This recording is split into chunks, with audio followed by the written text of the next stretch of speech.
Screw the fascists and the fire alarm!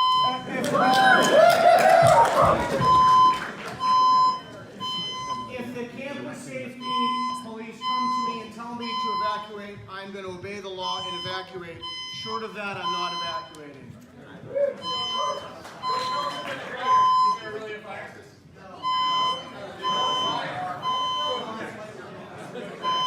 All right, listen up. Okay, listen up. This is important. We are going to leave until this is cleared because we're law-abiding citizens, unlike the people who did this. And we're going to come back the moment Sergeant Willie tells us to come clear it, and we're going to continue our conversation. Can you hear me? Yeah, everybody hear me? So when you don't have an argument against something, you pull the fire alarm.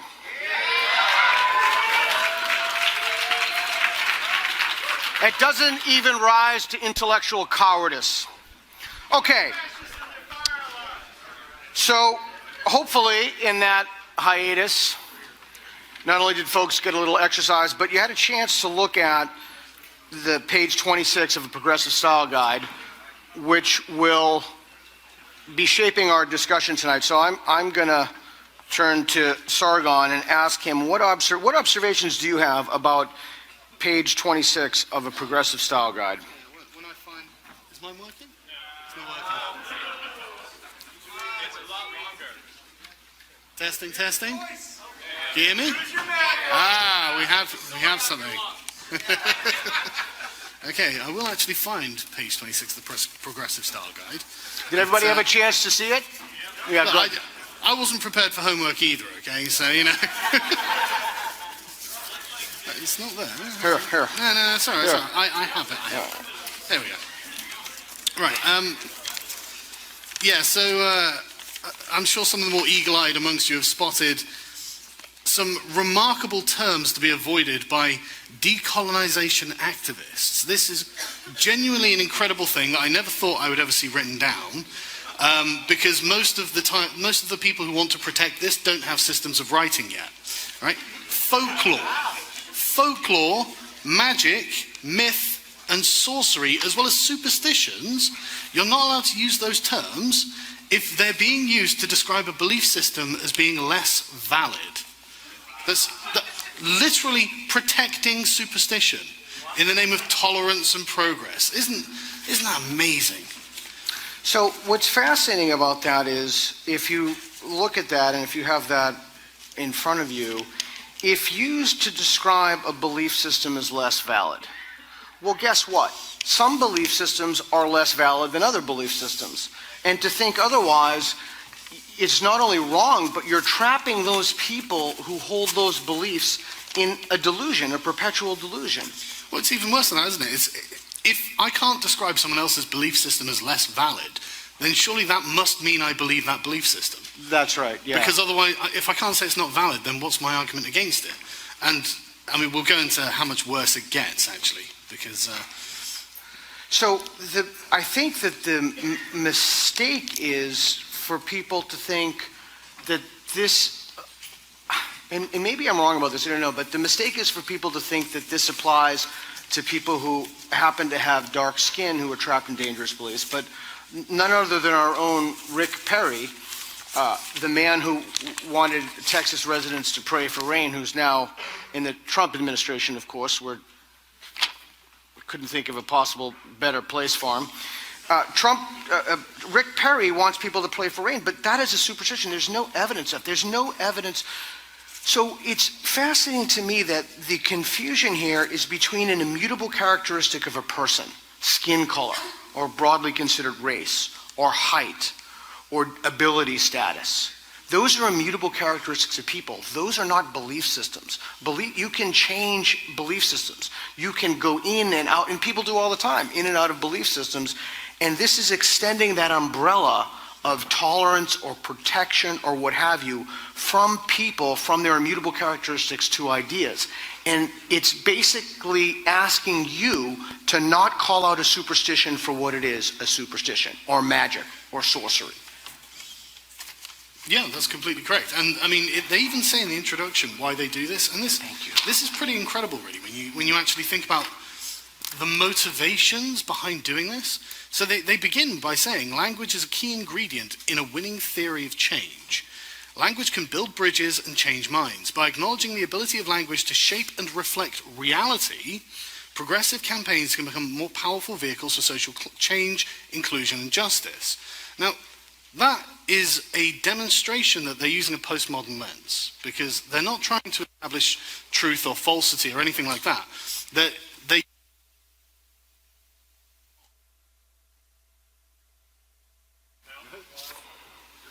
Is it something on my end? Ah.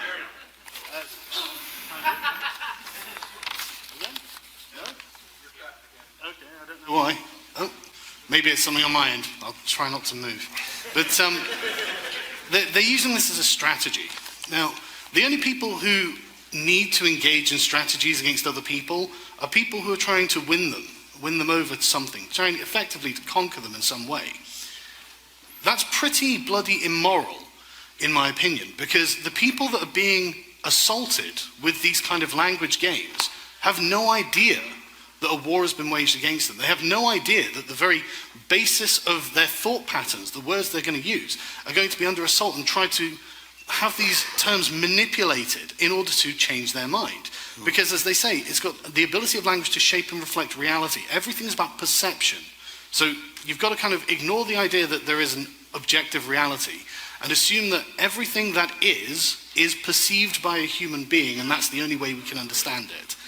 And that's why they're concerned with effectively creating newspeak. Because I mean, if you actually look at the list itself, I mean, it could not be more Orwellian. It's about a third of the original list of words you're not allowed to use have been replaced with new politically sanitized language. That's absolutely no different to what Orwell described in 1984.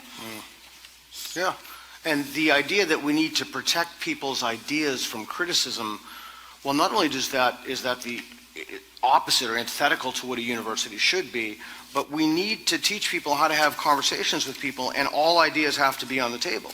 Yeah. And as long as you're criticizing an idea and not a mutable property of a person like skin color, for these folks to come in and change the language, that's just insidious. There's a certain nastiness to that. That's why we term this, after the Jonathan Rauch book, Kindly Inquisitors. And that's part of the Kindly Inquisitors book, written in 92, 93, that's incredibly prescient today. But I want to use this concept of not attacking ideas or not enabling ideas to be subject to criticism to the other sheet that you have. And I want to talk about something that's on college campuses today, approximately 200 college campuses, bias response teams. Can I, quick show of hands, who's heard of the bias response team? Okay. Who's ever come into contact with a bias response team? I mean, right. A few, only a few. Only a couple, right, okay. Okay. That's interesting. So, bias response teams, and this is from Portland State University. If you Google Portland State University bias response team, this will come up immediately. Bias, what is bias? Bias is a state of mind. Now, bias response teams, you can be reported, and those reports go to our friends at the campus police department here, who've truly been wonderful in my past events, and I'm very grateful for that. Bias response teams, you can report incidents anonymously to the bias response team, and then those are subject to investigation where you can be removed from the university, you can be thrown out. But let's take a look at what their definition of bias is. Bias is a state of mind. Wow, that's not even language, that's thought police. Oh yeah. It's a state of mind. Well, before we go on, the thought policing aspect, that's what the language control is about. Yeah. It's about eventually controlling, exactly as the party wanted to do in 1984. I hate to keep coming back to this example because it feels hackneyed to do it, but they are literally saying you can't use certain words. And the reason they do that is so you can't properly express certain concepts. So they are literally coming for your thoughts. That's what they want. There's no end to where they're going to try and get. And that gets reported to the police department here. Those reports are than logged. It's a tendency or inclination that impacts our behaviors and perceptions of others, either positively or negatively. So let's take a look. Now remember the theme from a progressive style guide. Look at the theme here. So covered under this, let's see. Protected class, including but not limited to race, okay, color, religious ideology. Religious ideology. National origin, it's immutable. Veteran status, sex, sexual orientation, gender identity, sexual expression, physical or mental ability, or, and get this, political affiliation. That's pretty incredible, isn't it? Political affiliation. So basically what we're saying is, who's going to volunteer to be the Nazi? Because they are obligated by their own rules to protect you because of your political affiliation. And if people say that I don't like Nazis, you can get those people in trouble. This is Portland State University has actually protected Nazis. So good job, Portland. Can we give them a round of applause for that?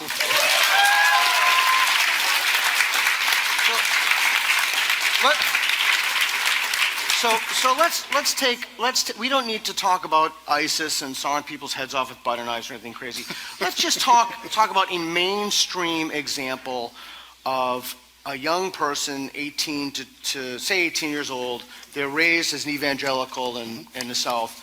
They come to Portland State University and they have very strong beliefs that for whatever reason they don't want gays to be married. A position that I've spoken out, I'm absolutely adamantly for gay marriage and... Yeah, of course. Yeah, okay. How is this person going to challenge or question their beliefs if that falls under religious ideology and can be subject to the bias response team? Well, they can't. And do they not think that it's pernicious to allow the propagation of these ideas that are going to be eventually against their own ideology? I mean, imagine if the entire university became, rabidly Catholic, right, and strongly against gay rights and gay marriage. I'm not trying to judge all Catholics with the same tar them all the same person. Our host is Catholic here too. But whichever ideology, it would propagate and you wouldn't be able to address it. And this would be by design. And it would be because of extreme left tolerance. But I tell you, there are a lot of things on that, just that paragraph there, that really I find absolutely fascinating. So they say, so the bias is a state of mind, tendency, or inclination that impacts our behaviors and perceptions of others, either positively or negatively, based on preconceived notions. Yeah. How could you function in reality without a preconceived notion of something? Surely everything you do, all day, every day, when you're discriminating about which car to get into, you have a preconceived notion about what do you want for breakfast? Exactly. Who do you say hello to in the hallway? There is just no end to this. So you're asking people to suspend judgments about, and we can bracket the rest of the immutable characteristics, and we can have a conversation about that. But I think it's productive now to target this idea that we cannot target people's ideas. I mean, I can't speak for the UK, obviously, but in this country, our most protected right is free speech. Our most coveted... No, it's not like that in the UK, I'm afraid. Okay, so when you tell somebody, for example,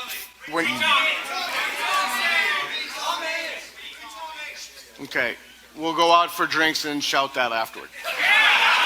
So when you tell people that in a university setting there are certain ideas that are off limits, that's a problem. Yes. And part of the problem is that it not only does it trap people in ways of being, but it's not what a university is about. We need to debate, we need to challenge, we need to argue, we need to explore. And something really ugly is happening on our campuses right now when we conflate or confuse race and idea. Your race is not your idea. Your religion is not your race. These are separate entities. And if you don't think that, then you're firmly in the camp of the ethno-nationalists, who think that race and culture and ideas are just directly linked to one another. Right. Your ideas, your beliefs are a genetic expression of your person, which I don't think is true. I'm sure you don't think it's true. It's preposterous. Exactly, it's ridiculous. And yet this is effectively what they're codifying. And it gets worse as well, in my opinion. So they say that this can be directed toward an attitude, an individual or a group. It's like, I can't have a preconceived notion about an individual now. What if I know that person? I mean, it's such a ridiculously broad spectrum that can be captured So the other by thing these is, rules. anything that somebody says is their religion is thus protected. Yes. So, look, for example, Or political. Yeah, I mean, so what do we do? If someone thinks that Jesus walked on water, or they're talking snakes or something, and I start questioning that, and now that's subject to the bias response team. It could be, Yeah. if they report it. Or it even says if a third party witnesses it as well. That's right. So that's the other thing. You can be offended by proxy. Yes. So even if somebody isn't offended, and I've had that happen. Don't laugh. We literally have that codified into our hate speech laws in the UK. Yeah. It's as if my country is being controlled by bias response teams. It bloody don't have a license for that, do you? Where's your shouting out license?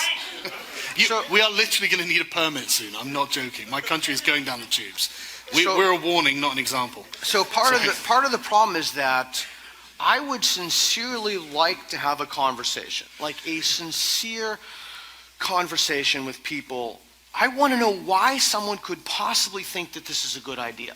I want to know why someone would think that not calling sorcery, or protecting the practices of the Dobu in Papua New Guinea, in terms of verbal assessment or analysis, I would like to know why someone thinks that's a good idea. And I'm being very sincere, because if there's something that I'm not seeing, I really would like to know what it is.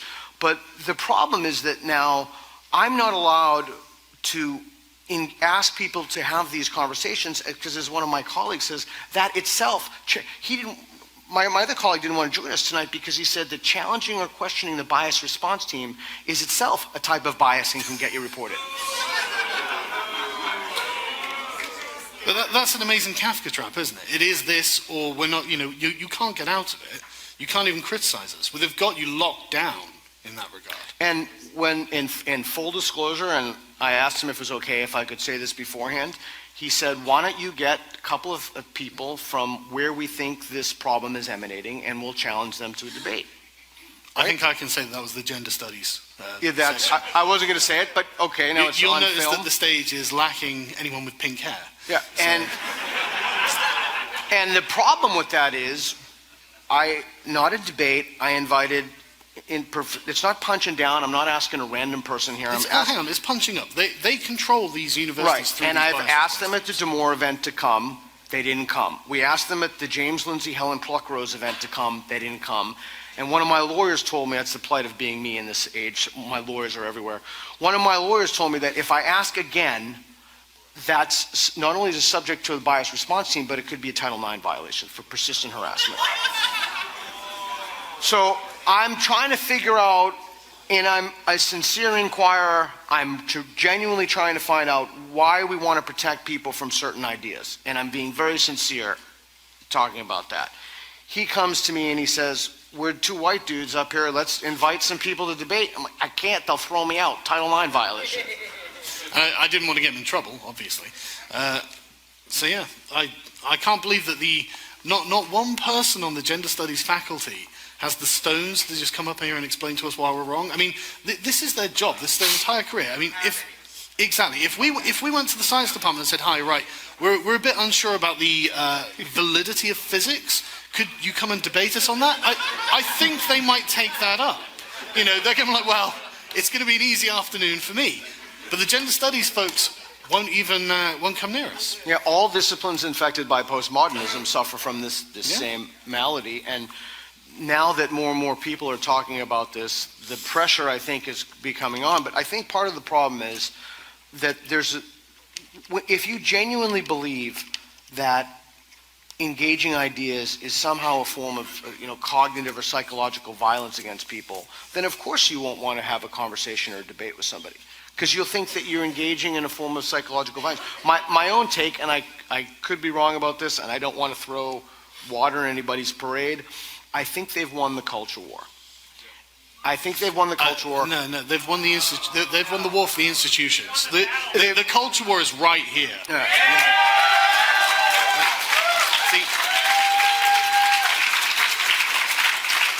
I think they have won. Let me rephrase that. they've conquered the institutions. They've without- conquered the academic institutions. The far left has conquered the academic. I mean, think of how crazy ironic it is at Culture War 2.0 that, as the young woman said in the beginning, I don't know where she went, two vocal atheist classical liberals are put on by the college Republicans. I mean, let that percolate for a second. That's crazy. 10 years ago, they were our primary enemies. Yes. You know, we were watching Christopher Hitchens go at these sorts of, not quite that bad, but you know, we were watching from the other side of the sort of left-wing atheist debate, and now these are our allies. That's because exactly of correct. the progress the far left has made. I mean, you were saying like what kind of person thinks that criticizing someone's ideas is a kind of cognitive attack on them? Well, the sort of people who literally think that language controls reality and therefore they should control language. Yeah. And thank you, but that's literally what they think, and they're not going to tell you. I mean, you don't find this stuff emblazoned on the boards around. You find it in somewhere on their servers, you know, in the gender studies departments, where you're never going to find it. And slowly but surely, they institutionalize this sort of language policing, these behavioral policings, and eventually you will find yourself trapped in a system that you have no power over, right. And they have total power over you. It's just a matter of time until the bias response team gets you. Absolutely. And here's the other thing that's just so vicious about this. So not only, this isn't a bug of the system. This isn't like some accident. You know, it's like, I don't know if you've ever seen those signs that says, I saw a sign a few years ago, it said, you know, no deer crossing, and it had DEAR and had a picture of a moose, right? That's just an accident, that's just a weird thing. This is a feature. Protecting people from ideas is a feature of the system. And I think it's time to say no more, we've had enough. We're not going to bow to you. We're not going to be intellectual cowards. I think it's time that we have to start standing up to these people en masse, because they are literally crushing a generation of people by telling them to suspend judgments about ideas. And if you want any hope of reason or rationality or enlightenment, or whatever it is, fair, right, equal, whatever your position is, you can't be pulling the fire alarm. You have to be engaging people in a sincere intellectual discussion and marshaling your evidence and talking to people. The pulling the fire, we're still back talking. What did that do? It proved that you're an intellectual child. So don't do stuff like that. That's going to offend the Sky God. I can see the reason for the bias response teams now.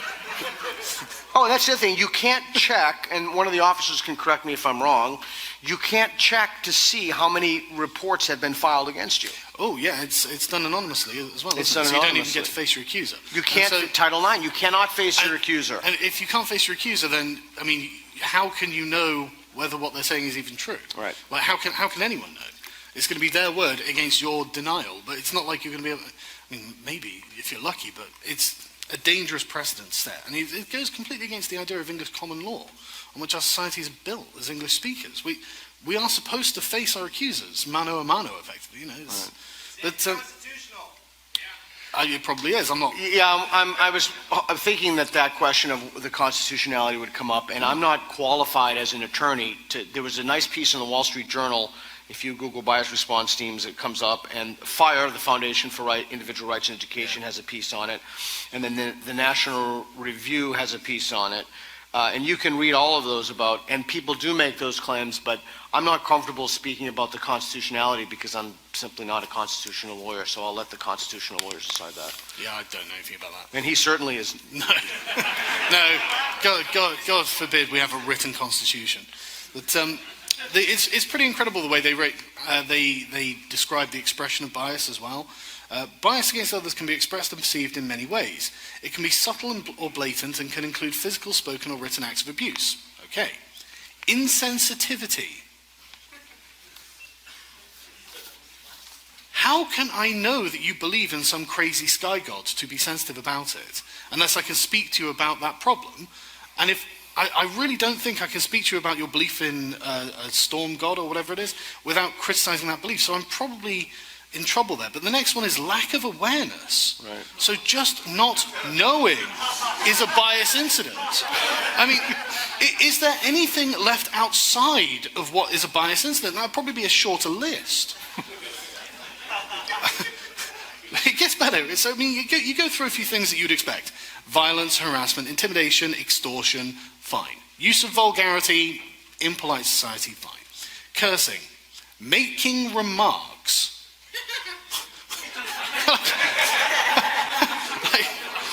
I have a commentary on the thing you're doing. I'm afraid that's an incident of bias, sir.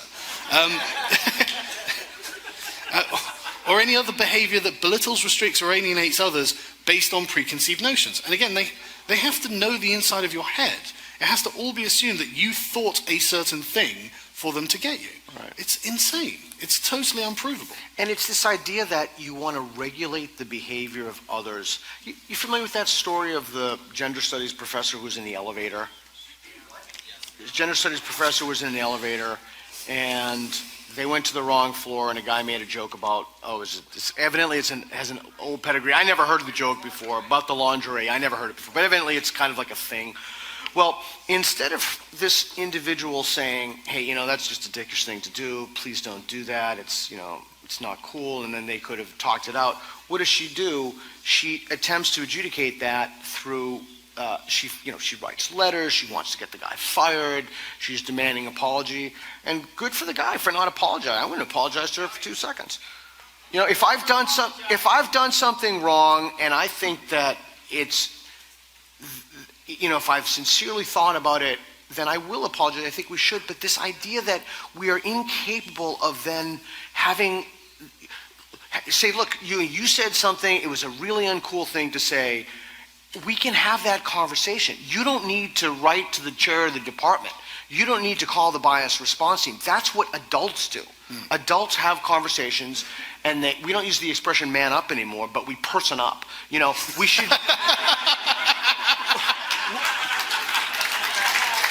We should be able to have those conversations with people, and without fear of retribution or without fear that some entity that's been... And the other thing is that this is institutionalized, and once something is institutionalized, it's very difficult to get it out. Yeah, I mean, this isn't just them saying, we'd really appreciate it if you would not have any preconceived notions about people, despite the fact that, I mean, often people of a certain faith, like Sikhs, wear turbans.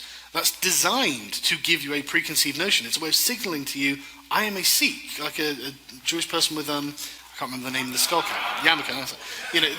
These are ways of signaling to people that your preconceived notions have some validity about me. You know something about me by just looking at me, and I did that deliberately. Yeah, but, and it's really interesting because if there are instances, and I'm positive there are instances of discrimination, of racial discrimination, we need to talk about that.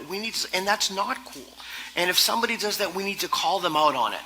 But the way to do that this is not the way to do that. You're trying to do something else. I just throw a quick... That's a bias against racists. Well, yeah, I am biased against racists, so... Right, I'm calling the bias. I guess I can be reported for that. I don't know.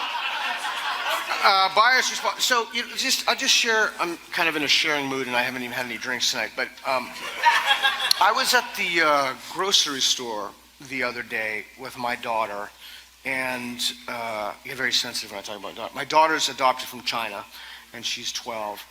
And the guy at the cashier you met my family. Mm-hmm. The guy at the cashier had obviously been there for a long day, and he said something to her like, "Oh, aren't you, are you from Japan or something?" I don't know why he said that, but, and my first thought was not, oh, what a racist, horrible, heinous person. My thought was like, here's a guy, he's trying to be kind. He's trying to be a decent person as a young girl, and that's in his worldview. And I talked about it afterward with my daughter, and fortunately she has the psychological resilience. She wasn't traumatized by, where are my friends from China here? Where are my friends from China? Where's all my friends? Raise my Chinese friends. All these people, raise your hand, my Chinese friends. Hey!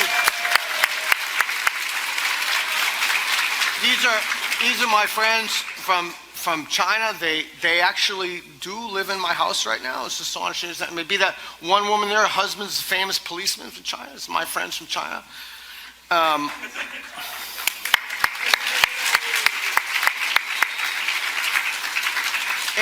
And we can't automatically assume that somebody has grotesque and malintent if they say something that rubs us the wrong way. We can't become so brittle that we have to rely upon an outside institution to adjudicate that dispute for us. Yeah, but if we can't do that, how are we going to catch the sinners? Because, what they're doing here is effectively trying to create a kind of progressive version of Sharia law. Yeah. They want to police every aspect of your behavior to make sure it's within the orthodoxy. And the bias response teams are basically the progressive version of the police of vice and virtue.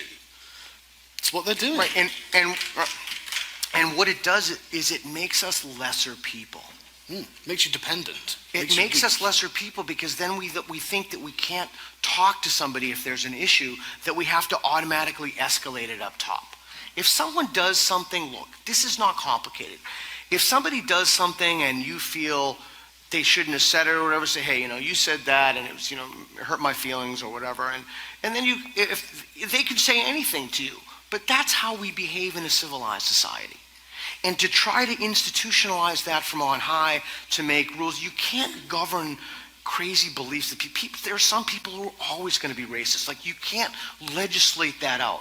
But what you can do is you can create academic environments where people talk to each other, where they're not petrified. Like, I have this thing in my science and pseudoscience class where I used to examine the question, did Native Americans live in harmony with the land?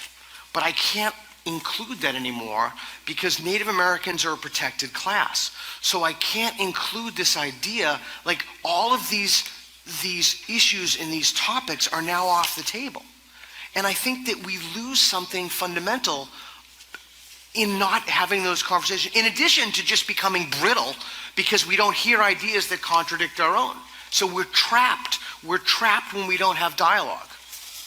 And It's true, and it's entirely to their advantage. They've done everything they can to restrict your ability to have dialogue.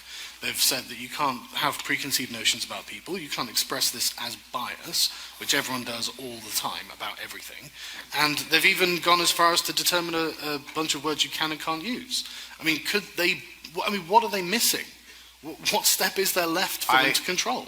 Automatic expulsion from the university. Yeah. So here's my take, and I'm not saying this has to be your take or your take, but there are words on there, I didn't know what some of those words meant. If someone tells you, hey, look, don't call me Native American, call me, that's fine, I'm cool with that. But if someone's running around casting spells and they say, hey, this is my belief, or if they believe in that Muhammad flew to heaven on a winged, or whatever they're believing, who am I not to call those beliefs out? Especially in my capacity as a professor. Who am I?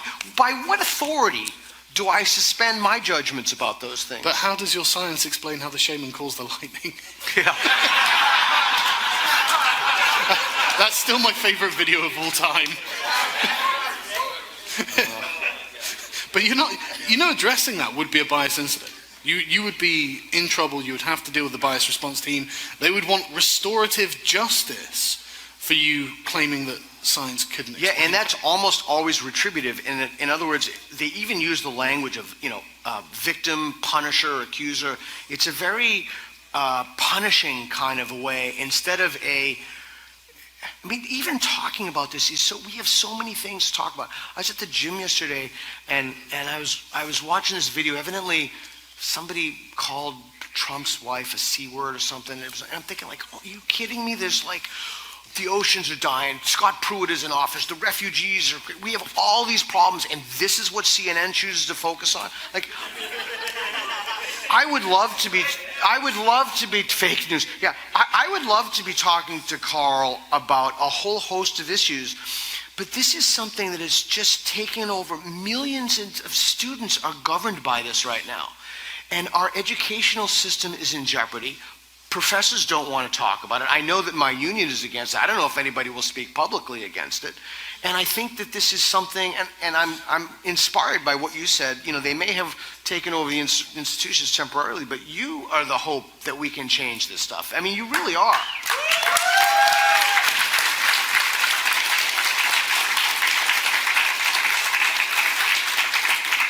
The question is, how does it change? Because once these things become institutionalized, they're very difficult to remove. Honestly, it would have to be something like civil disobedience. Essentially, yeah, you guys kind of are revolutionaries for being here, because if you want all of this nonsense taken out of your institutions, you're going against the status quo now. So they're going to use all the power at their disposal to maintain their position, and you can get all of this information from their own literature. What do they call it? What was the term? The hegemony of white privilege or something. Robin DiAngelo's White Fragility. There was just a big billboard in Portland. Andy No tweeted it out. That, they've constructed their own literature about this. I don't know. I think thinking about what the solution to this is, I really don't know. I wish I could come in here and offer some great solutions. The only things that I've come up with is we have to get the people who pay tuition to be aware of this stuff. They need to know the sorts of things that their children are being taught. And this is absolutely not a Portland State issue. This is a university-wide issue, public and private. It's at it's at Eugene, it's at Reed College, it's everywhere. It's a ubiquitous problem that needs to be addressed. So we need to get the people who pay tuition to be aware of this. We need to encourage professors to speak up and say, I've had enough. That I'm not dealing with this anymore. I'm not going to bow. I know I'm not a racist, and I'm sick of you calling me a racist or a bigot or a homophobe, and I'm not going to deal with it anymore. That has no weight on me. And until people start doing that, until we have enough a threshold, a tipping point of doing that, I don't see this problem going away. Well, I don't think it's going to. I mean, they've got their claws in, and they're going to do everything they can to maintain where they are. I mean, you're absolutely right. An accusation of bigotry from a social justice type holds absolutely no weight at all. I mean, it's just ridiculous. That's the natural. And this is another thing about the sort of the use of language. You'll notice how they never come out with a moderate statement, do they? Everything is the most extreme thing. You're a Nazi. Exactly. Exactly. Okay, where do you go from there? Brett Weinstein, you're a Nazi. Yeah. A Ben Jewish Shapiro, Bernie he's a Nazi. Sanders, you're a Nazi. Yeah. Where do you go from there?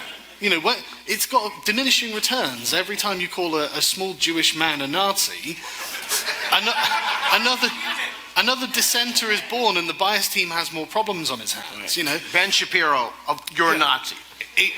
It's ridiculous, and Dave Rubin, you're a Nazi. I guess that's a big thing about Jews now. They're into being Nazis.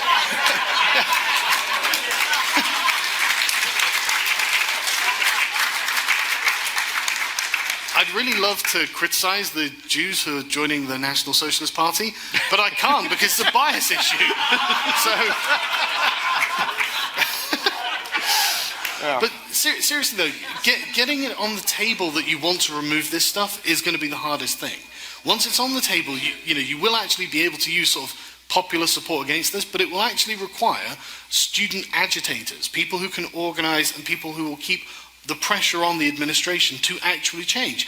But you've got to understand, the people who put this stuff into place, they're true believers. They think this is the only just way that a society can be run. And if you think differently, then it's because of your biases. Right.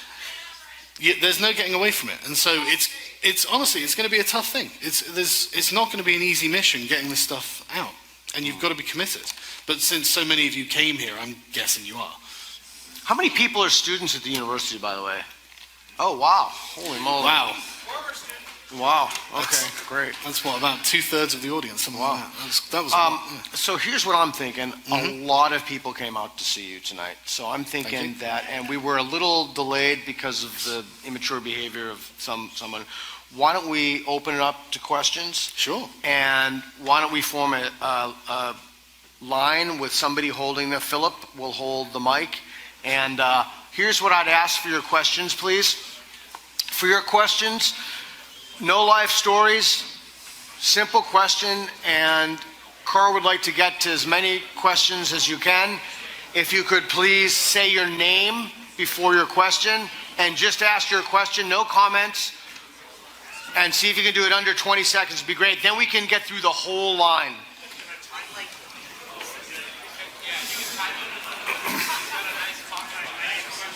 I'm sure everyone will be as quick as possible, you know. So, I mean, look, you know. All right, we ready? Let's do it. Hello, my name is Chris, and I don't remember the exact source of this, but I think that someone has said that in communist regimes, cognitive dissonance is something that's enforced through state-mandated big lies, things that are not true, and everyone knows that they're not true. And if you claim publicly that they're not true, you'll be taken to the gulag, and that's actually a method of their control. Do you think that these kinds of things are a similar precursor to those kinds of actual totalitarian control mechanisms? In my opinion, the only reason you're not sent to a gulag for violating any of this is because they don't have the power to do that. Yes. Yeah, exactly. Yes, I don't think it's because they lack the intention.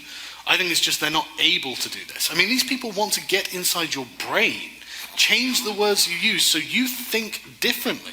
I mean, how much more totalitarian can you get? This was literally Hitler's idea for Nazi Germany. He wanted to socialize people the way they thought. They want to change everything about your character, you as a person. There is no end to where they're going to keep going with this, so you have to stand up now. Yeah, and I'd urge you to read the title of our talk tonight, the book Kindly Inquisitors. It's the most important book I've read in the last quarter century. The Velvet Glove is much more terrifying than the jackboot. Yeah.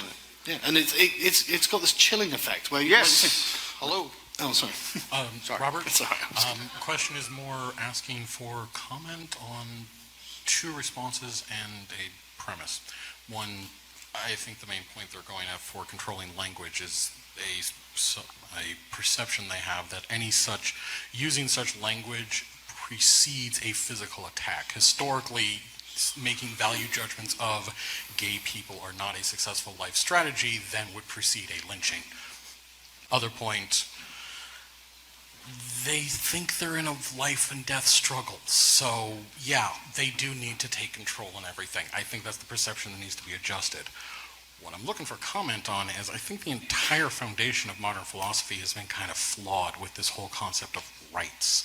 Might it be possible to do away with a concept of rights and move to a status of natural state, which I think provides a better context of the natural state is the universe wants to kill you because entropy is increasing. Boy, I'm down on that idea. I'm a big fan of rights myself. That's what I'm saying. Like, if you move to a natural state philosophy and say the natural state is the universe is going to kill you because entropy naturally increases, what are you going to do about it? Do you What want to take labor that and one? sacrifice Not will even you slightly. do? And then you apply game theory as Yeah, a okay, so standard here's and you're my good. response to that. I am a big believer in John Rawls. This is also why I'm against this, because I'm a big believer that we can rationally derive our values and morals. I do think there's such a thing as moral facts, and I do think that's one of the core things we need to teach our students is not how to suspend judgments about things or not talk to people, but to listen, to be open to revise your beliefs, to tell people under what conditions would you revise your beliefs, and then to sincerely engage those issues. But we need an environment in order to do that, and I think that environment is constitutive of rights, and that can be derivable. Hello. Hi, my name is Matt. Hi, Matt. One quick comment and a question. A possible solution, there's a viral video that went out a while ago. The state of Georgia was dealing with this problem with Title IX accusations. And what happened was somebody on the university funding board of the state of Georgia looked at court cases, looked at cases of the university and said, we don't care what the Obama administration's policy is on this. You don't unplug this, we'll cut your funding. So you can always short circuit the university administration and go to the funding departments to the state if the state might be susceptible to that. And the question I had, I'm getting kind of, I don't know, black pilled as the internet would say on liberalism entirely. I'm seeing, like, we had this liberal idea of the 90s, everything was okay, but now I see, like, society is splitting into two camps. You have, like, economic, like, libertarianism going one direction. You have, like, social liberalism going the other direction. Liberalism seems to be, like, subdividing into principles, splitting into two different camps. and I'm wondering if this is inevitable, where this went wrong, maybe a future video series for Sargon, I'd love to watch it, or if you could make a quick comment on it. Good question. Jesus. I should have expected heavy work. I don't know, it probably is inevitable.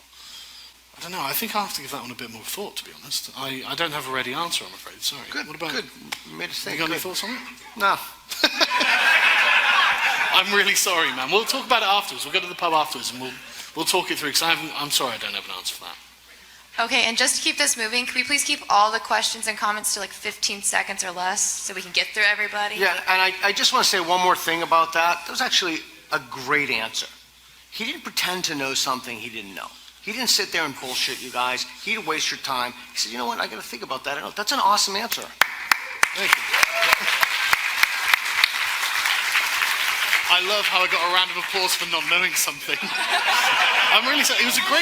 It's a great question, though. Well, that's the but kind of. it's a big question. It is. I can't just give you an off the cuff because It is, and it's I also probably will, yeah. it's also the kind of culture that we want to create. When someone doesn't know the answer, they say, "I don't know," without fear of recrimination or shame.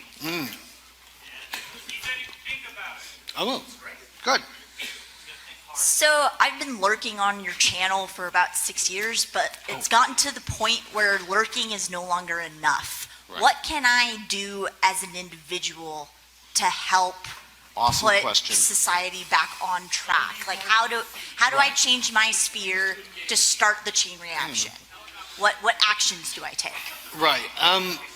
So it depends on what you're comfortable with and what your social circles are like, really. If you are surrounded by people who you know are far lefty, pro-bias report types, then you're going to get a hell of a reaction when you start sharing sort of like one of my videos or Dave Cullen or Stephen Crowder or something like that. They're gonna start screaming at you over your Facebook feed. I mean, there's obviously the direct engagement with obviously watching, sharing, liking content, donating money to whoever your favorite creators are. But talking to people, you'd be surprised how many people who, when I just going around Portland, how many people like I've had to speak to, and during the course of the conversation, they've asked me, well, what do you do? And I was like, I'm here to do this. And then suddenly we've started getting into a conversation about why I'm here, what the problem with social justice is, what is going on in universities. And these people are actually interested. It's just that very few people engage in that way. And they're afraid to engage. Absolutely, but a lot of people are just not aware that there is a conversation to be had. Right. And often they've got something really interesting to say. As long as you're not confrontational and aggressive, and you treat them as if you're not trying to delegitimize their entire worldview, then they're a lot more receptive to this sort of thing. Obviously, don't be annoying, don't pester people. If they say, I'm not interested in that, then just change the subject, you know. Yeah, and listen, really listen to what people have to say. Yeah. And address them on their own terms as well, you know. Don't try and use it as a way of making yourself feel clever or anything like that, you know. The fact that you're here, I'm going to assume you're moderately confident and intelligent, and you don't need to do that. But, I mean, on social media, definitely sharing things, you know, just impressions matter. Because if someone's scrolling through their timeline, and they see that two of their friends have shared, like, a particular piece or a video, and, you know, they might have just dismissed it going, I'm not interested in what Milo Yiannopoulos has done, or whatever. If they keep seeing it, they're going to start thinking, okay, maybe there is something to this. Why is everyone doing this? You know, they're going to start getting engaged in these conversations. Because ultimately, unless you're actually getting their brains working, getting them focused on what you're doing, you'll never change anyone's mind. It'll just go past them and they'll never think about it again. So you've just got to be active, really. Cool. All right. Street epistemology. Yep. Hi guys, my name's Axel. Welcome. So Sargon, you said that they won the university war. Yes. What do you think they're going after next? What's their Government. next step? Government. Oh my God. They're going to come for anything legislative that they can get. That's so the worldview of the social justice warriors is entirely based around groups of power. And they view the world, the entire world, and all of human history as groups of people that are identifiable and in competition with other groups. They don't care about reason, obviously. They don't care about discourse. They don't care about the methods by which things change. They just know that things change. And they tend to take the position of sovereign power when they're performing their analysis. And so they want to have. This is why they're such institutionalists. Have you ever noticed that they're such brown nosers? They will sit there, they will suck up, they will work their way through the hierarchy, and once they get to the top, that's it. You're in the iron fist. The velvet glove comes off, and they start pulling fire alarms. But and they send bias teams out and things like this. They're going for the very top. They want to be able to structure all of society according to their whim from the top down. Yeah, I'm gonna add one thing to that.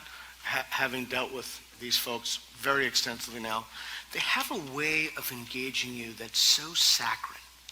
It's so artificially sweet and pleasant, but underneath it, it's just pure viciousness. Malice, raw malice. Resentment. That's it. Resentment. And you're absolutely right. They absolutely have an affectation. And you could hear this very clearly in the conversation Lindsay Shepherd recorded I can't remember the name of her university now, but you could hear it. Wilfred Lawyer, yeah. You could hear it in the tone. They had to say a certain kind of word to make sure that they were being polite, but just the sort of undertone of it was... They're kindly inquisitors. Absolutely. It was venomous. She was a sinner, and she knew it, and they knew it, and they were going to get her. Yeah, and they're religious too. They have a new religion. The fall of the Abrahamic traditions went intersectionality. All of this is a manifestation of the new religion. And Sargon, when is your next petition? Good question. I don't know what I'd be petitioning. Thank you. Next. Howdy, my name's Sasha. My question is one I've actually asked Sargon before. Oh. In the process of debate, how do we avoid charisma taking over and defeating a legitimate perspective, idea, because somebody is just that good at arguing and shutting someone else down? Good question. Really. I'm not even sure there's an answer to that. I mean, this is a problem that's been in existence since debate was first recorded. So if we're still struggling with it now, I'm guessing there isn't just a common sense answer. But I mean, debates are always public spectacles. You know, that everyone knows that. Everyone knows that you're going there to put two sides to the test, and effectively it's like two champions warring. It's long-form discourse where minds, I think, are really changed. You know, and I honestly think that's why that, like, podcasts are becoming a huge medium at the moment. Is people are happy to spend, you know, when they're on the treadmill for an hour or something, to sit there with their earbuds in and actually listen to a conversation and see the back and forth, rather than an explosive, fiery debate on a stage. As fun as that might be, I don't think it's changing any minds. Yeah, I mean, I honestly consider, you know, I'm sure you remember the whole thing with Mike and Jim, where Mike wouldn't engage. And, you know, honestly, Mike's comments were his debate. Yeah. So I agree. If you can't do it publicly, you can just do it remotely, and it's still debate. All right, thanks for your question. Next. Hi. I just asked for... Yeah. Hey, you're the chap that I was talking about just a minute ago. Glad you turned up, man. Glad you came to Portland. Interesting crowd. It's the YouTube comment section came into real life. Basically, right? That's exactly it. On that, though, I'm curious about the advice you'd give your followers, the actual word, for how to approach debate on the internet when you don't face a person, you don't have that humanity stopping you from just saying something vulgar. Yeah. Is there any aspect of time you should reintroduce before you retaliate with a comment? How would you approach debate, which is a live in-person thing, put to a technological medium? Yeah, it's even worse in comment sections, because it's someone you don't know. They're not even using their name. Yeah. So it's just a representation of a person whose feelings you don't care about, obviously. And a lot of the time you're watching a video or commenting on an article where it's a particularly heated subject, and people say whatever the hell they like, and it's not conducive to debate. It's not going to be changing anyone's mind. If you're lucky, you can find an honest interlocutor, if you're lucky. But it's very rare that you do this. But the comment threads that are actually... I think comment threads are actually really undervalued when it comes to dialogue on the internet, because if you actually spend your time well formatting, and this is important when you're having a comment debate, well format your argument in response to theirs, and if they're smart, they'll do the same to you, then I think that something like that that actually has the potential to change minds. It's just you can never measure it. You don't know how many people have read this and have thought about it. But the fact that people do it, I think, must mean there must be some value there, even if it's just for themselves. But honestly, debate on the internet is cancer is a way of putting it. It's very rarely as productive as it is in person between two people who have actual honest intentions in having a conversation. Good to see you. Thanks for coming. Yeah, thanks for coming, man. I didn't think you were gonna. Hey, Reed. Hey, Street guys. epistemologist from LA. Yeah. Awesome. Good to see you. I'd like to get your thoughts on the mixing of two ideas from Jonathan Haidt's The Righteous Mind Wonderful book. and Kindly Inquisitors by Jonathan Rauch. Okay. So you know about the moral matrix from The Righteous Mind, there's harm and fairness, and there's the humanitarian threat from Kindly Inquisitors, which is about harm, pretty much. How can we argue that the liberal principle is a better way of dealing with preventing harm and fairness of these types of groups that are oppressed? Do you want to go? I haven't read Kindly Inquisitors, so. So my take on that, two things. If you don't think that your moral beliefs are rationally derivable, then you really have to think that they're products of culture. So they have to be arbitrary. Now, certainly there's some extent that our moral beliefs are arbitrary. One of the things to me, what being a classical liberal means, is that and why I think that dialogue is so important, is that we can figure out, and I mentioned John Rawls before, we can figure out that there really are better ways to treat each other. Like, we can rationally derive kindness as a value. The problem is that we have predispositions. When I was at Kilroy, Clay Rutledge, the psychologist, told me that his research uncovered that about 50% of the people have very strong predispositions for supernatural beliefs. And one of the ways we know that is we know that through identical twins separated at birth. It's how the way that we test IQs. It's just a great way to test things. The problem is that we have propensities to certain things, and how do we know that the propensities that we have towards justice or fairness or egalitarianism, treating people kindly, how do we know that those aren't products of our brain states as opposed to being rationally derivable? How am I doing so far? Excellent. I would argue that the way that you know that is through some kind of Socratic dialogue. Engaging people in a conversation, listening to their answers, and it's called the elenchus, coming up with a counterexample, coming back with a counterexample. And I think that if you do that, it's like a gold sieve, and you have this sieve and you're shaking it, but instead of dropping gold, you're dropping moral propositions. You're dropping sentences about morality in. And a conversation is a way for two people to have those sieves in which they not pit, but in which they challenge and engage each other's beliefs. And that's the other reason that it's so important, is that those beliefs are malleable. Those beliefs are subject to your experiences. And when you need those to change is right here in college. So all of this stuff we've talked about prevents reason from being emancipatory. It prevents any kind of emancipation, so we really can derive principles of why we should treat each other fairly.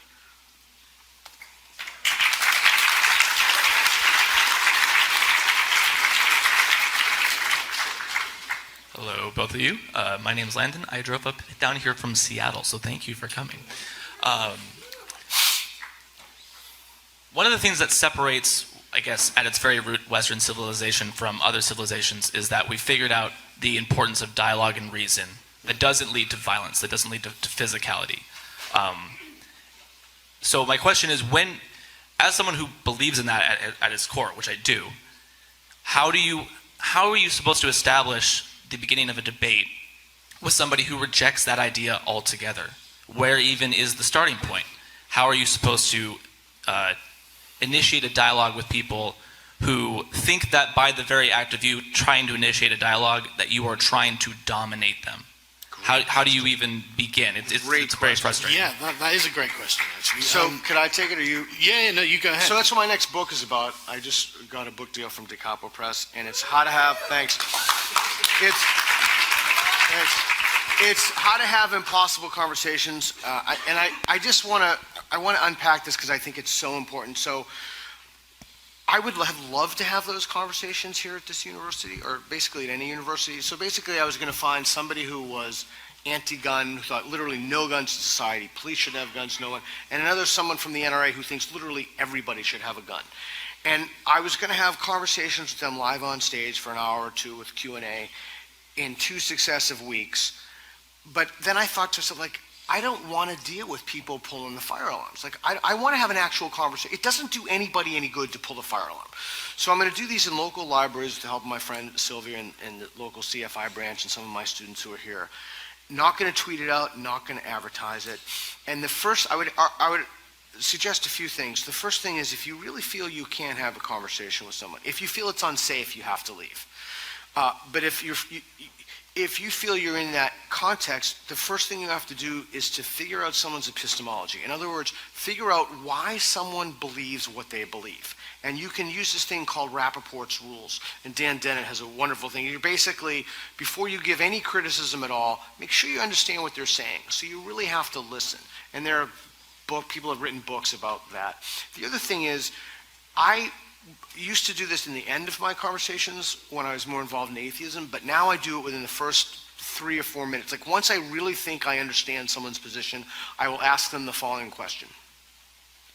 Under what conditions would you be willing to change your belief?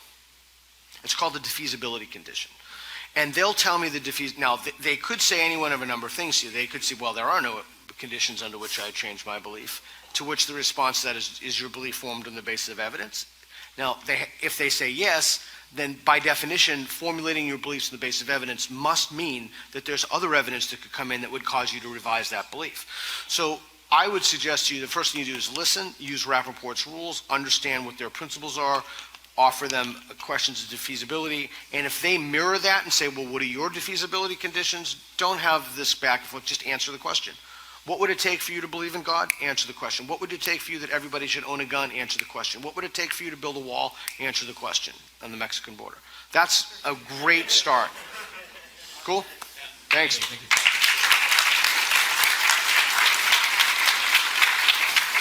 Hi there, guys. My name's Ike. I've been studying. Thanks.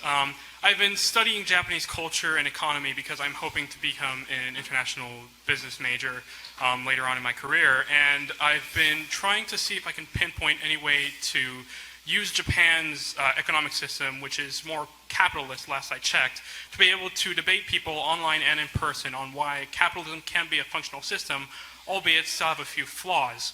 Not that I want to focus on the flaws, but rather focus on the strengths, because nevertheless, it is a solid example to where I feel like if I can't pinpoint them to get them to say what kind of socialist country has failed, I can show them a capitalist country that is doing very well, or at least is very stable, at least in a modern era. Okay, so the first problem you have whenever you debate any kind of socialist is, from the position of being a capitalist, is that you're not debating on the same terms. Capitalism is an amoral system. It's a toolkit. It allows you to do things.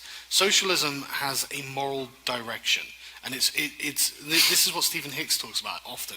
It's essentially a religion at this point. It doesn't matter how many times socialism fails, because they will find an excuse to reinforce their beliefs that they don't have to change and that capitalism did this, the evil archenemy. So you're really going to have a hard time persuading them through anything other than what will effectively boil down to a moral argument. I hate to advise Ayn Rand, but unfortunately, Ayn Rand actually has some good points on this. There's an essay she did. I can't remember the name of it off the top of me. I'll find it and put it on my Facebook page so you can find it. But describing that, if you think about like capitalism as the actions that you're taking, someone who is wealthy through business or something like that, through their own dealings, not only do they benefit other people, but they're specifically acting within the bounds of the law. This is, and universally accepted within our societies, that they're following the rules and they're doing what they should do, and they're making a profit for themselves, and they're obviously serving a service, product to serve someone else. That you could probably form that as a moral argument towards a socialist. But they're going to sit there and complain that inequality is a problem. Well, if you're a socialist, you think inequality is a problem. If you're a capitalist, you think poverty is a problem. And then you can demonstrate how the rising tide is lifting all boats, worldwide, in fact. But honestly, when it gets down to the fundamentals of it, it's very hard to persuade a die-hard socialist because it's being held like a religious belief, and they will effectively dismiss any parts of reality that conflict with that. So don't worry about body counts, don't worry about how many times socialism fails. They do not care.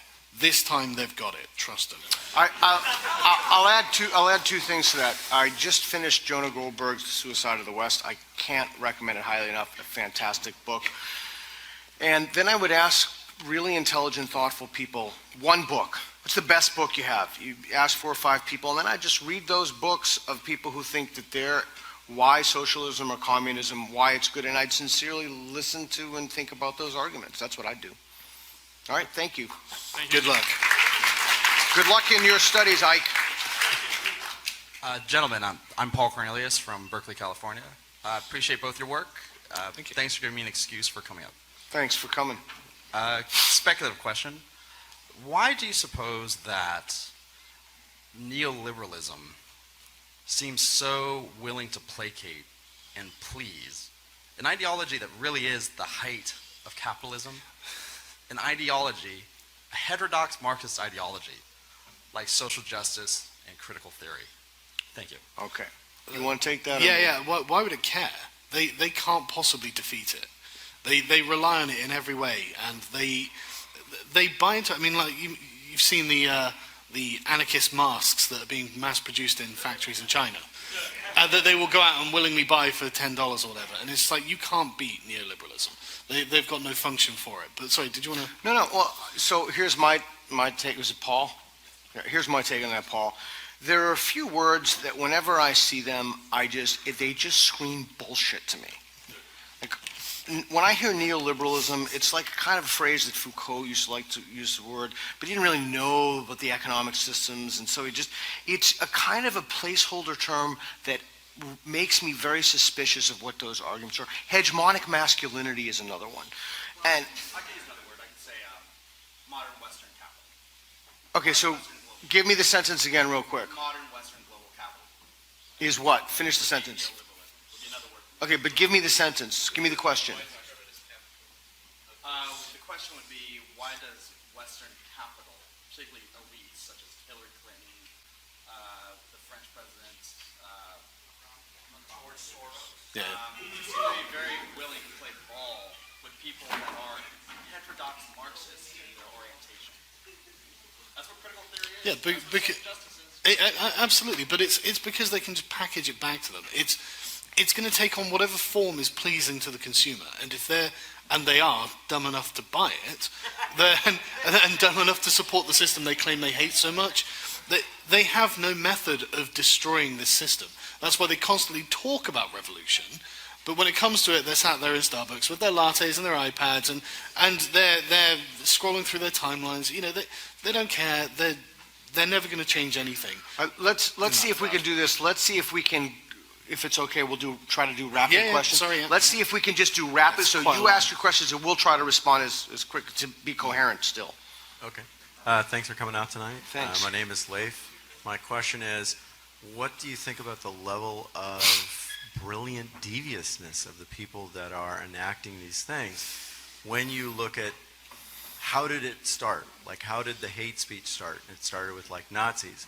If you go back to like World War II with the Nazis and the gray shirts and how they did everything, they started dividing and conquering.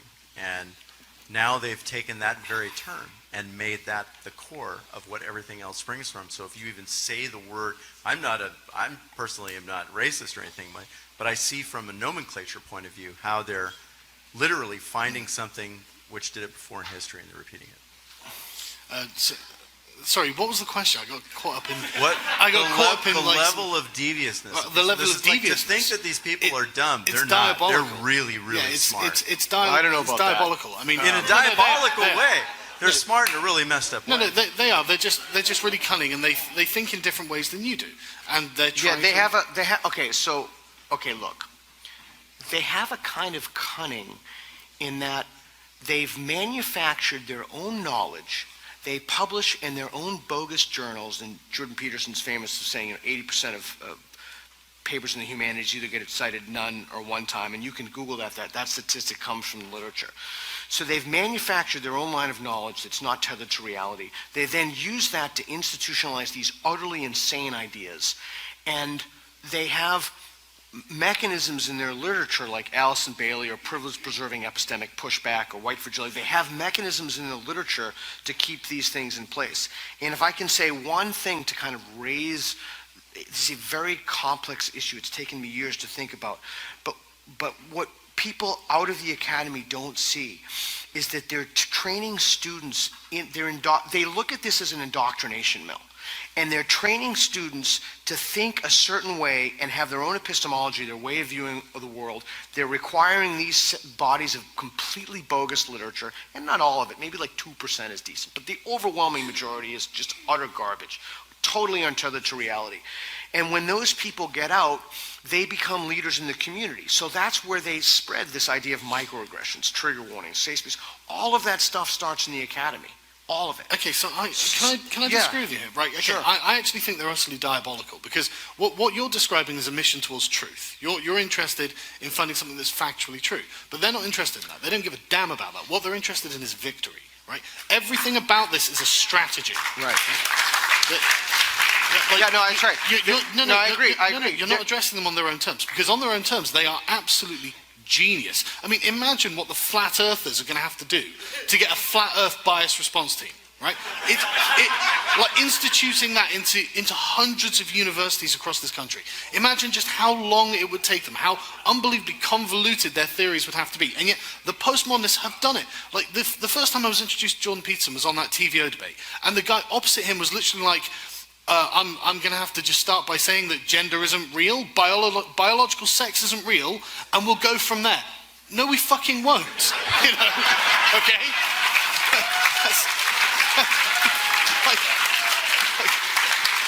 I mean, I could hardly believe the brass balls on that little soy boy, but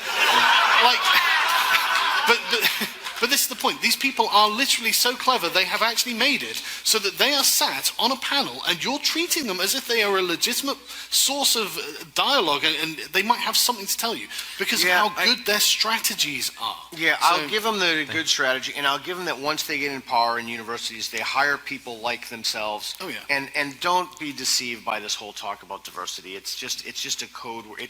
Diversity by definition means no ideological diversity. It means ideological conformity. That's what they really mean. So they hire people who are like themselves. They manufacture lines of literature that are completely bogus. I will admit that that's a very good strategy. I mean, they've been extraordinarily effective. Amazing. They've been extraordinarily Given effective. the tools that they had to work with. If they were really smart, though, don't you think they would have come on stage with us tonight? No, because they're not gods. You know, thank God. You know.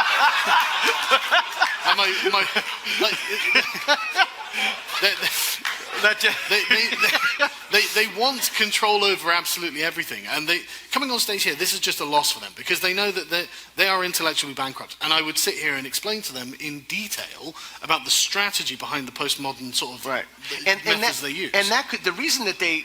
Sorry, I know I said okay, great, but the reason that they wouldn't come up on stage is, and if you think I'm wrong, if there's a mistake in my reasoning, you let me know. In the presidential debates, when you're winning, you don't debate somebody. Oh, absolutely, absolutely. They don't come up here to debate us because they're winning in the academy. Yes, this is absolutely true. Like they would only stand to lose on this stage. Even if they won, they could still be perceived as punching down. You know, who are we? We're just two randoms. You know, They absolutely do, and they already do. Yeah, that's how they get out of it, and that means that they don't have to worry. Yeah. But I mean, there's no doubt that there are conversations going on right now, looking at the size of this audience, and them saying, right, this can't happen again. There will be people in their administration saying this will not happen again, and they will do everything they can to scupper you doing this in the future. So you have to make sure you don't give them a reason to do that. Make sure you stick within the rules and make sure you get what you want, because this is a defeat for them. This is a defeat. This room is a defeat.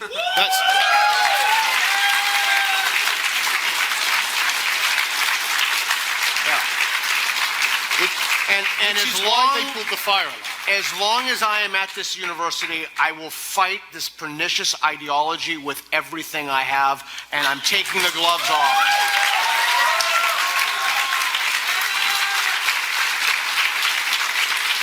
All right, next question. Okay.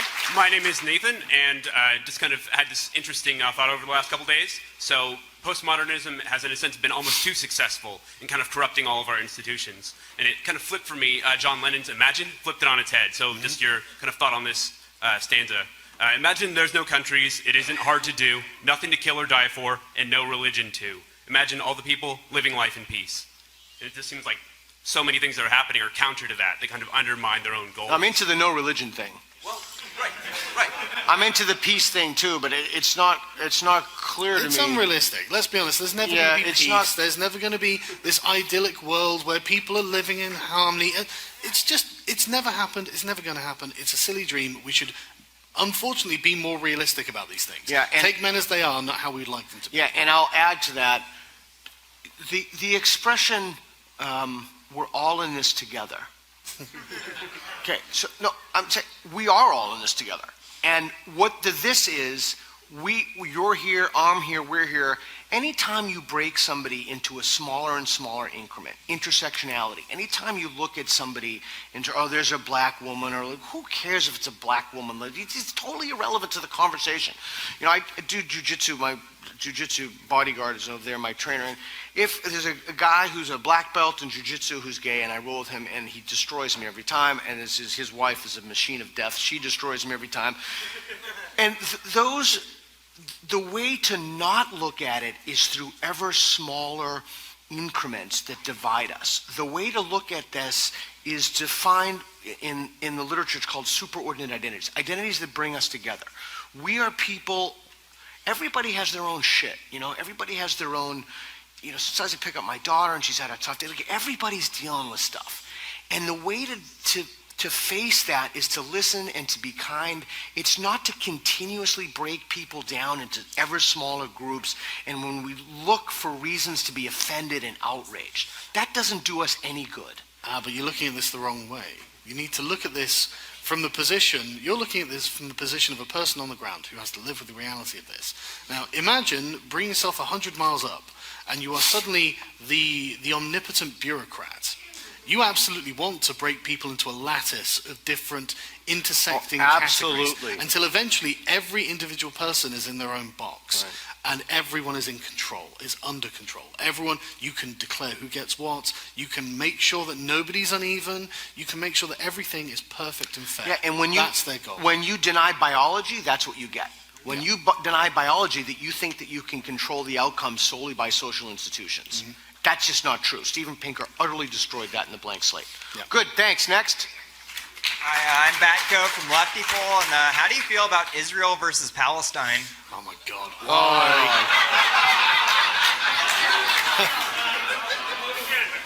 This hasn't been controversial yet. Go on. You're the one who has to work here. I can do every phone bias response team. So I will be very sincere and give you my honest opinion. I avoid certain issues not because I don't have a gut feeling, but because I simply don't know enough about it. And I'm not embarrassed to tell you that, and I appreciate that, thanks, I really do. I'm not embarrassed to tell you that.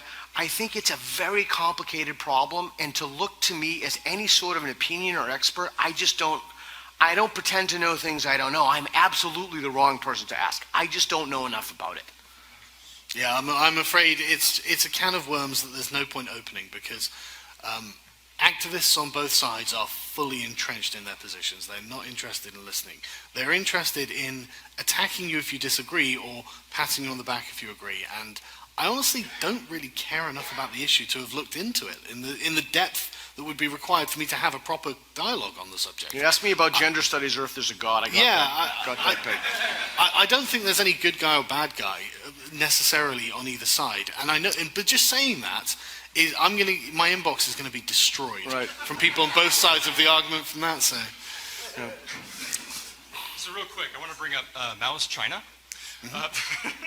So Are either of you aware? Is your mic working? Come close to it. How close were people earlier? Yeah. So now it's China. Are either of you aware of the perpetual revolution as like a political tactic? Vaguely, but go ahead. What's the question? In the first paragraph of the introduction, language can shape and reflect reality. Progressive campaigns can become a more powerful vehicle for social change. What's the question? Can there be a danger in the speed of which there is social change? Yeah, well, yeah. I mean, it also depends what the direction of the social change is. Right, and this is saying the progressive campaigns can become so obviously there's. You mean if there's some kind of a race towards transgender bashment, would that cause a backlash from people? Is that what you mean? Can we pursue social change too quickly? Absolutely. And if so, where would absolutely. It be? The whole point that this is what drives me mad about Marx and Hegel is Hegel's got the conception that all of history is a slow build to a cataclysmic engagement that synthesizes the new status quo. Not really. Not really in Western liberal democracies. Where are our revolutions if that's the case? We're far more Darwinian, and this is the point of free speech. So we can have it out, each individual to individual, public speaker to audience, that we can change people's ideas, and slowly over time, our countries, our entire societies evolve and change in ways that we hope are better, but not always, without having to have violent revolution and tearing the streets up and burning things down. I mean, it seems that a backlash of radical social change is not always, but it has to be tempered. I think you see that with polls on immigration, Pew polls, especially for how people view others. But good question. Thank Next. Hi. Sargon. Hey. What's your favorite dinosaur?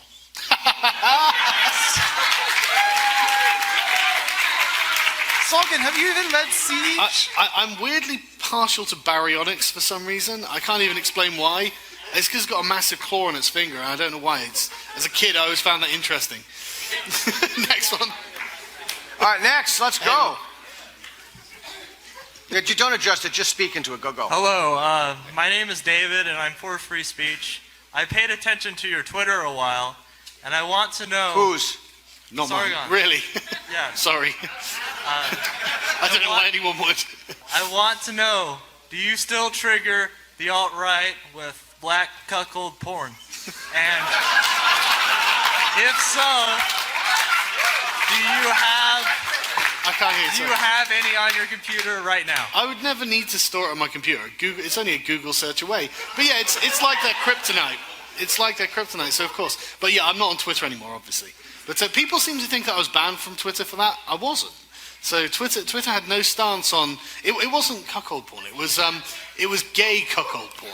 I'm not going to thank you for your question. I enjoyed it. Next up. Hi, my name's Andrew. Hey, Andrew. I have a question for both of you, I guess. So I'm a freshman here in Portland, and I have a question on how to.